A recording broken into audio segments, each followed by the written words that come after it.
Hello there, guys. Welcome back to the Sassy Dragon. That would be me, the Sassy Dragon. My name is Ariel, and thanks so much for hanging out with me today. I've got another perfume review, guys, and this is one I've been wanting to do for a while. It is all about Aura by Mugler. And this is a touchy one. Oh, in so many ways for me. In some ways, I almost feel like this was the last true Mugler fragrance to really be put out. It looks like it is indeed discontinued. They will no longer be making this one, which is a really sad thing for me because I personally love this fragrance. I think it is so unique, so good. And it's funny because it is also, in my opinion, in true Mugler fashion, a very polarizing scent. Some people absolutely love it. Some people really hate it. You will see a lot of very strong varying opinions about it. And in my feeling, my experience with Mugler, that is what he was about. He was about doing things that were different, pushing the envelope, the avant-garde. He was never typical or safe. And I honestly think that the safest Mugler fragrance is Alien. You know, that one is probably the easiest blind buy. It's the easiest, most versatile fragrance because it is a simplistic base of notes. But getting back to just, you know, his life, I looked at the Wikipedia entry for him. It's very interesting, just a little, you know, quick read about some of his background. He was born December 21st, and, you know, 1945, I believe, was his year of birth. But, you know, that's that kind of really cool Sagittarius Capricorn cusp in astrology. And you can definitely see that influence in his life where he really did things that weren't being done at the time. You know, he included very diverse models in his fashion shows. He was really stepping out and doing his own thing and really following his own creative muse. And I absolutely love that about him. Sadly, he passed away early this year, January 2022. To me, at the somewhat young age of 73. To me, 73 is like the young side of old, and it just feels like too soon. But sadly, yes, he did pass away. And even up to then, there were a lot of changes going on with his perfume and his perfume company. He had stepped away from fashion and really doing a lot of fashion designing and runway and all that in 2002. So he had kind of stepped back from that, but he was still continuing to maintain the fragrance lines because those were still doing really well for him. Of course, his famous, you know, fragrance Angel in the early 90s was quite a groundbreaker. It was a really different kind of gourmand at a time when gourmands were not very prolific. They were certainly not everywhere like they are now. And so it was a very unusual and turned out to be an extremely well loved and embraced fragrance. Even now, people still love it. The saddest thing that has happened with Mugler fragrances is that in 2020, the acquisition of Clarins, who had been in control of the Thierry Mugler name, rights, and fragrance creation and production manufacture, they had been, you know, doing that since 1997. So they'd been, you know, really just steady as she goes with his fragrances. And then in 2020, L'Oreal took over the rights, and this has led to reformulations of beloved fragrances that have really upset obviously a lot of folks who, you know, especially if you go all the way back to when they were made and, you know, if you've been wearing them since then, that's a really frustrating thing. I don't think that fragrance and cosmetic manufacturers have any understanding of how frustrating and downright emotional it is for people that have loved either a fragrance, a color, a style, something for so long, and then suddenly they're like, oops, we were changing this, or something's really going to, you know, we're discontinuing it. So back to Aura. To me, this in a lot of ways is, I guess I'm going to call it the last true Mugler fragrance, because in my opinion, it is the last, like, really unusual perfume, you know, the really, you know, while he was still alive and while Clarins Group was still in manufacture of their perfumes. So Aura to me, let's go ahead and spray some of this. Absolutely adore this one. Oh, it just, oh, and it's another thing that I'm going to say about Mugler fragrances. Traditionally, the old Clarins, products, they have longevity and projection like nothing else. These are just monster fragrances. Like, you put this thing on, especially if you like spray it into your hair or layer it with a cream, you're going to be smelling it all day long. No need to reapply this. And that is definitely the way that Aura is. Like, if you put this on 8 hours later, you'll be smelling it. I've used about half of this bottle. I think this is the 1.7 ounce. Pretty sure. Yeah. I'm fixing to buy myself a nice big bottle or two before it's not available anymore. Let me go ahead and give this a smell. It is so good, guys, and I will tell you, it's funny how I see negative reviews for this one, because every time I wear this, I always get compliments. People go, what is that amazing fragrance? I have a really good friend who also loves this perfume. When she wears it, I'm like, oh my gosh, it's so good. It's like, if I ever forget how much I like this and then I smell it on someone else, I'm like, oh, there's something about it. It's very different. It's sweet. It has that bourbon vanilla. Actually, I'm going to go ahead and we'll pull up the notes on Fragrantica and read them off for you guys. All right. So you can definitely smell this vanilla in here. It has that really rich, wonderful bourbon vanilla. You can actually see it as I'm looking at it, through the light. I can see, because I've had this bottle for a couple years, and it's, you can see where that juice has turned just a little deeper, and it's that vanilla that brings that color to it. So it really has that wonderful vanilla. On the top notes, we have rhubarb leaf and bergamot. So there is a little bit of this fruity vibe. Rhubarb leaf especially has a slightly strawberry-ish smell, so there is that slight fruitiness to this. The bergamot as well brings that kind of, I wouldn't say that this is a sparkly fragrance. It's, the bergamot is a little more subdued in this, a little more smooth, because probably of the vanilla. It really smooths that more sparkly effect that many times bergamot seems to have. There are these green notes in it that are really unique. One of the ingredients that was kind of like the standout of this was called Tiger Liana, and apparently this is an herbaceous ingredient that's sometimes used in traditional Chinese medicine. I don't know, somebody out there might have more info on that, but that is something that they said that they included in this. It gives it this kind of unique green note that's not quite like anything. It's not like you smell it. It's not grassy. It's not leafy necessarily, but it is green and lush, okay? It has orange blossom and lang lang, which are always, to me, a classic in perfume. Pear is in the middle. These are the mid notes. And so definitely you're getting just a little more of that fruitiness from the pear. And in the base, we do have, of course, that gorgeous bourbon vanilla, woodsy notes of amberwood, sandalwood, and coumarin. This, to me, is a humid summer scent. This is a lush, semi-tropical kind of jungle fragrance. In the south here, it is very, very warm and humid right now, and to me, that's where Aura really shines. When I wear this at this time of year, oh my goodness, there's something about it mixing together with the humidity in the air that just makes it magical. It feels so good to wear this one. And like I said, no matter, who's out there that doesn't like this one, I do get a lot of compliments on this when I wear it.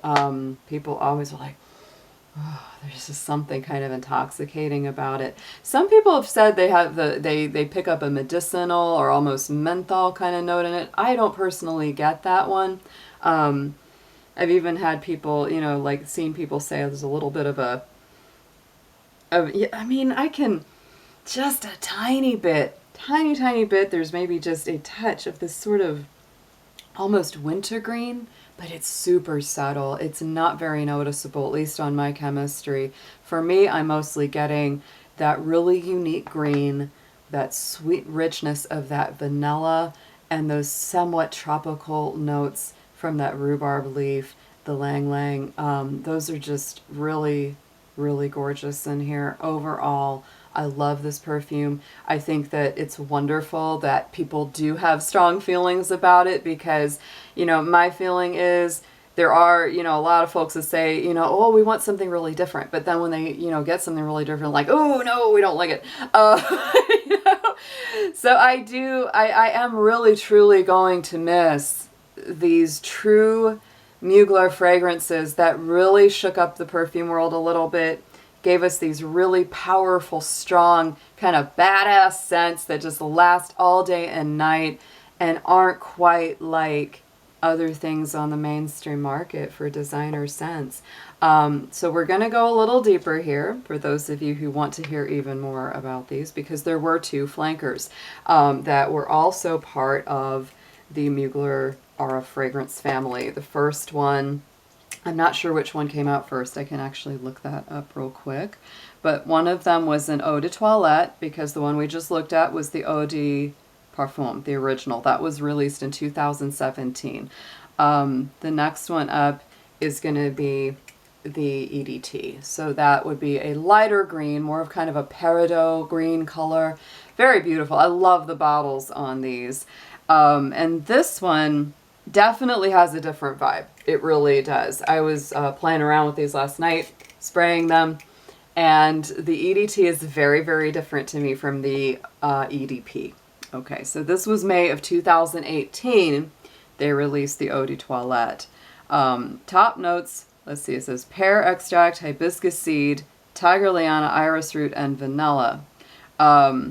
There's also strawberry in the mid-range, and the rhubarb is in the mid-range as well. This one, wow.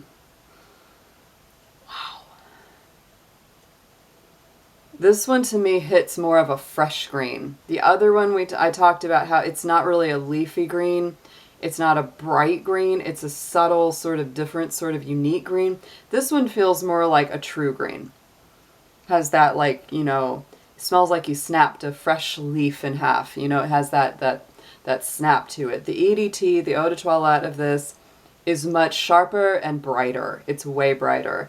The original Aura, the EDP, it smells very lush, very tropical, very like kind of a unique gourmand because it still has that sweet vanilla. This one isn't so sweet. This one is tangy. Not sour, not bitter, but it is tangy. It's like, you know, it's like fruits without any sweeteners added, right? You still get the tartness. It's sweet, but it's got that snap. It's got that zest to it. It almost smells like some kind of, like, you know, fruity candy or just fresh fruit. That's very tangy. It has that pop to it. It's more bright. I think that this one is a great choice, like, for day wear. Definitely not what I would call like a sensual, sexy perfume. This one is way more like cheerful. This is like picnic, outing in the park, fun day at the garden, right? That's what this one smells like to me. It's like a tangy fruit bowl, set on, you know, some fresh green leaves. That is what it has. Underneath it, it does still have a vanilla, but it's not a bourbon vanilla. It's a Tahitian vanilla, which is a little more tropical, a little more sweet. It's not as rich as the bourbon. It's a little bit different. And so it definitely brings a very different vibe to it. So if you don't like the original Aura, give the EDT a try. Especially if you love like tangy fruits, with a little bit of sweetness, a little bit of musk under it. It's very nice for day wear. This, the third one, I'm going to go grab the notes off for that one so we can continue. The third one was a little bit hard to find actually when I looked for this one, but it was the Eau de Parfum, the Sensuelle. And I absolutely adore this bottle that it comes in. Is this kind of opalescent, shimmery, iridescent pink with a little, you know, that top with the light green on the top. This one to me, let me go ahead and spray this one. Get you on the other arm. All the shades of Aura are going on today, guys. See, this one is more true in tone to the original EDP. It's not the Eau de Toilette is the most unique with that real tangy bite, bright fruits. The sensual top notes are gardenia and cinnamon leaf, middle notes of greens, and the base notes of white musk and sandalwood. That's all that's listed in the Fragrantica pyramid, but I feel like there's a little bit more going on in there because I still do feel like I'm getting some of that beautiful vanilla. But what I will say in the sensual is that the intensity is toned down. So likewise, if you kind of, if you dig a lot of the basic DNA of the original Aura EDP, but you just want it softened up a little bit, not quite so strong, this would be a good choice. The sensual is really nice. It smells like the nicest shampoo you can imagine. That's what it's like. It almost has that kind of like just clean, sweet, beautiful. You smell it's just like, oh, that's nice. It's just a nice fragrance. I like this on days that I, don't want to punch it up quite to the EDP level. And this is good, I would say, for other times of the year. I'm not somebody that necessarily likes to ascribe seasons to fragrance because I feel like fragrance is very personal, and you may enjoy wearing something in winter more than summer, and the other person might be vice versa. They might feel totally different based on their chemistry. For me though, I will say this original EDP shines in warm, humid, tropical climates. I don't know if they meant it to be that way, but to me it is that kind of scent, it's that kind of fragrance, and when you wear it in that environment, it's just perfect. This to me, if I was gonna, pull this one out, is like spring and autumn, right? None of these feel like deep winter to me. That's just my feeling about it. These are more warm weather. That's more how I feel about these, and inevitably when the humid summer comes around, I always find myself wanting to wear this again. Again, I am so sad that this has been continued by L'Oreal. I think they're doing a huge disservice to people who truly love this fragrance. They've done already a huge disservice to people who love Angel, Alien. They've reformulated those. There is a big difference in the longevity and the quality of the fragrance. I did an Alien review between the old and the new, and I hadn't been wearing them for that long at that point when I did that review, guys. And I will tell you that I do like the older one better, the more that I cross compare. And the biggest reason is because the older one just lasts longer and it has a more realistic jasmine note to it. It is so beautiful. And yet again, like, it makes me sad that that will not be available in the future. Like right now, you can still go on like eBay or discount fragrance sites and you can still scoop up some of these while they're around, but they won't be around forever. And once they're gone, they're going to be gone. We will not be able to get these again. And that is a very sad day indeed. And so in that way, I do feel like the end of the Mugler era of amazing fragrance is kind of gone, and it really is. It's a sad thing to me because I am really gonna miss kind of that voice in perfumery, those audacious, bold, polarizing scents that some people love and some people hate, but always generate a lot of passion. I'm gonna miss that so much. But get them while you can, enjoy them while they're still around, because they are really beautiful. They're really amazing, and I think you're going to enjoy them.